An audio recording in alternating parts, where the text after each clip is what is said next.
की हिस्ट्री और उनका बॉर्डर से क्या रिलेशनशिप है। জেএনইউয়ের শ্রেণীকক্ষ থেকে দক্ষিণ বেরুবাড়ির মাটিতে ইতিহাস আজ পা রাখছে এক সীমান্ত ভূমিতে।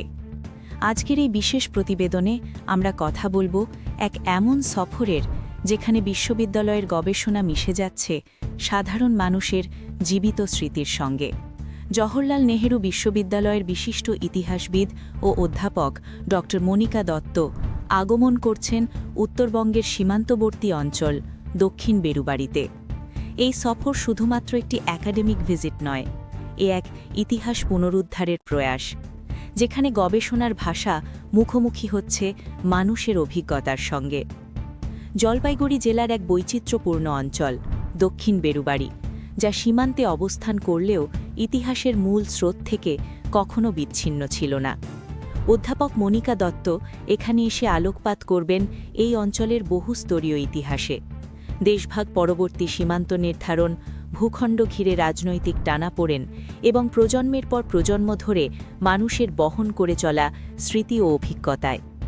তিনি সীমান্ত এলাকায় অবস্থিত দক্ষিণ বেরুবাড়ি অঞ্চলের ঐতিহাসিক পর্দা উন্মোচন করবেন, যে ইতিহাস এতদিন লোকচক্ষুর আড়ালেই থেকে গেছে। मैम कैसे हो? कहाँ से आए हो? दिल्ली से आए। दिल्ली से। यहाँ पर कुछ किताब लिख रहे हैं तो पूछ रहे हैं यहाँ पे यहाँ का पुराना इतिहास, हाँ मैम। यहाँ ये कितना पुराना गांव है, यहाँ लोग कैसे रहते हैं, कौन लोग रहते हैं, बॉर्डर कितनी दूर है यहाँ से।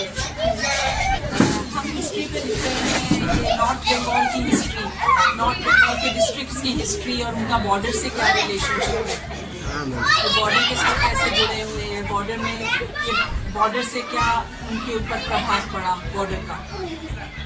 अभी आए हैं, आज ही पहुँचे हैं आज ही पहुँचे हो? जी, अभी पहुँचे। সাতপুরা সাতপুরা गट्टेश्वरी में जाओगे? ठीक है। हम दिल्ली में पढ़ाते हैं, जेएनयू में जेएनयू में है मैम? जेएनयू में है, हिस्ट्री पढ़ाते हैं वहाँ पे। मेरा नाम नौलिका दत्ता है, ठीक है मैम, धन्यवाद मैम। सुमन दौर है, ये यहाँ पढ़ाते हैं। ठीक है सर।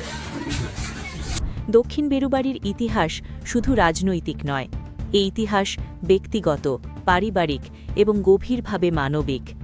যে সময় সীমান্ত দেশকে ভাগ করে, সে সময় অধ্যাপক মনিকা দত্তের এই উপস্থিতি মনে করিয়ে দেয় ইতিহাস মানুষকে এক সূত্রে বাঁধে।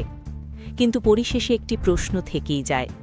আজ যখন একজন অধ্যাপক দিল্লির বিশ্ববিদ্যালয় থেকে এসে দক্ষিণ বেরুবাড়ির ইতিহাস তুলে ধরছেন, তখন কেন স্থানীয় রাজনৈতিক নেতৃত্ব এই ইতিহাসকে সামনে আনতে কোনো উদ্যোগ নেননি? এটা কি রাজনৈতিক সদিচ্ছার অভাব, নাকি ইতিহাসকে ইচ্ছাকৃতভাবে প্রান্তে ঠেলে রাখার পরিণতি? এই প্রশ্নের উত্তর কি মিলবে, নাকি প্রশ্নই থেকে যাবে সীমান্তের মতোই স্থির?